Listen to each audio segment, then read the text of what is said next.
This is Promise, and I caught up with her to talk about her mental illness, which led her to attempt committing suicide in her early teens.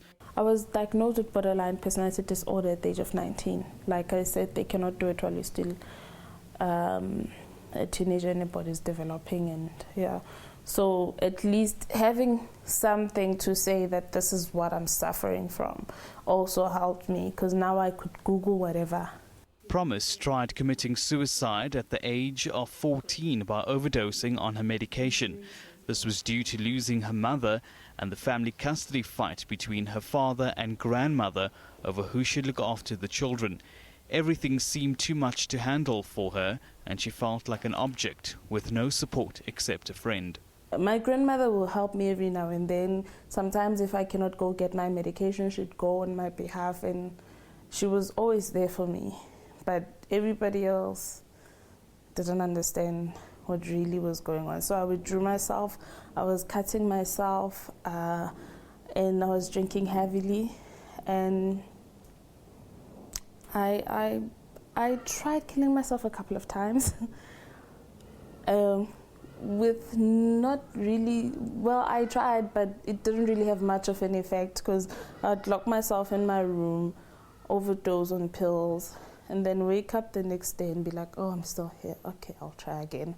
The cutting was something to calm me down. It was like a drug for me, cutting myself, and then the blood that would calm me down, and I'd just fall asleep. So I remember my mom used to say I was scared of blood. So to me it was, okay, maybe because mommy said I'm scared of blood, maybe when I see blood I realize that there's worse could happen than what I'm going through. So, but then eventually I stopped cutting myself because I didn't like the scars. They were showing and people were starting to get suspicious, because I started here and then I moved up here, and then there's a couple everywhere. After attending therapy sessions at a local government hospital, Promise now has her life on track. She's now married at the age of 24.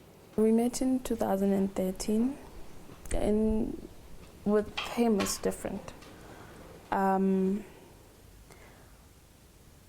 With him it's different. There's no time when I throw a tantrum and he'd say I'm crazy.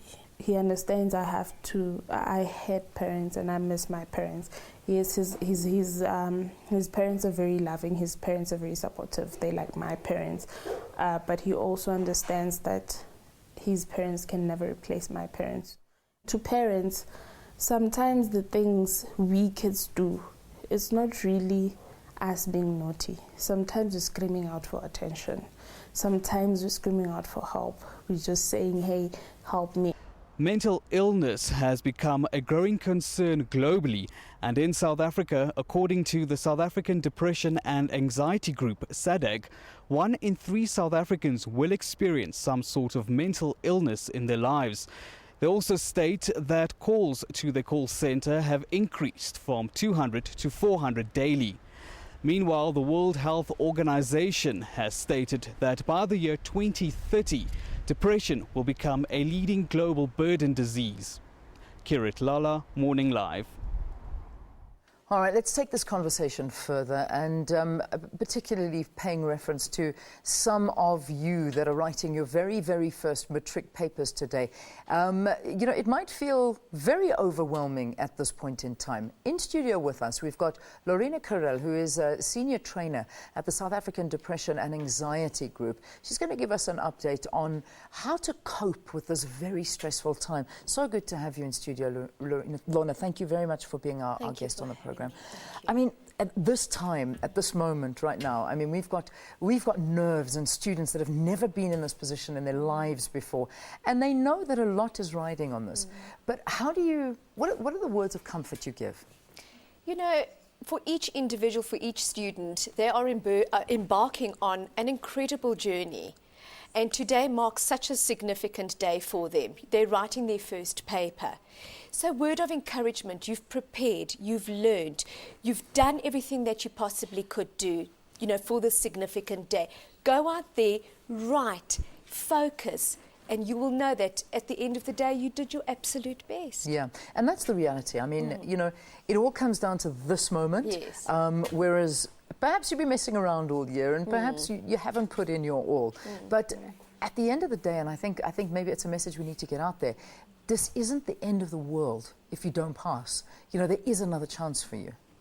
Absolutely. You know, there's always means and ways of, you know, recovering from something like that. You know, perhaps maybe you were in a position where, you know, violence plays a significant part within our country. Perhaps the students weren't able to prepare due to the fact of home violence or violence within their community. So where were they able to study? Those all play very, very significant, you know, roles within an individual. It's not the end of the world should you not pass. There's ways to kind of, you know, get back on your feet. Next year, perhaps maybe you can engage in, you know, going to your teacher or having to redo Matric and, you know, take it one step at a time. Yeah. Now, obviously, at the South African Drug and Anxiety Group, at this point, Depression and Anxiety Group, I mean, at this point and this time of the year, I can imagine those phones start ringing just that little bit more. Do you find that this is a particularly vulnerable time? Indeed, it very much is so, because matrics are phoning, not only matrics, but students in general are phoning in. They are saying, we don't know how to cope with this. We don't know what to do. We have prepared. Sometimes students go into an examination, they're sitting down, and all of a sudden they have this blank. They're going to this complete blank mode, and they think, well, I'm going to fail my test. Yeah. Stop.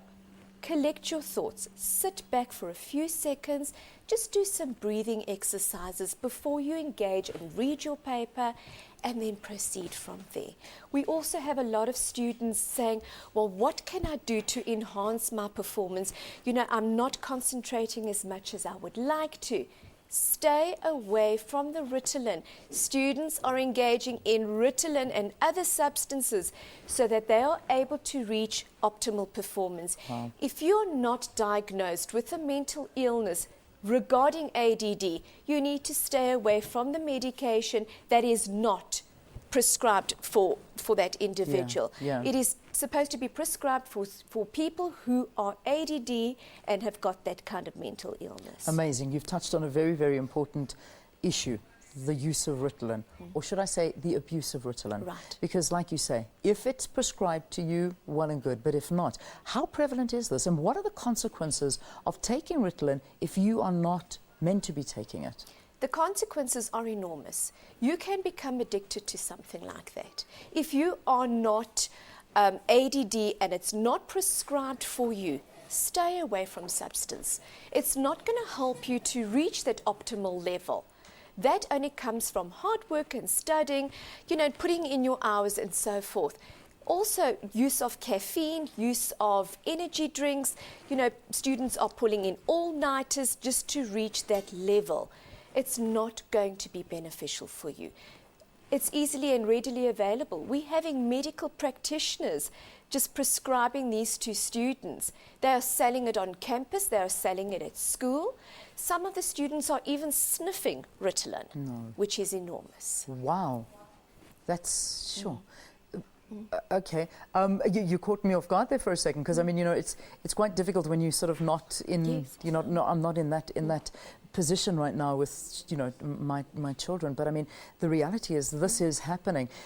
I mean, does this add to the high suicide rate?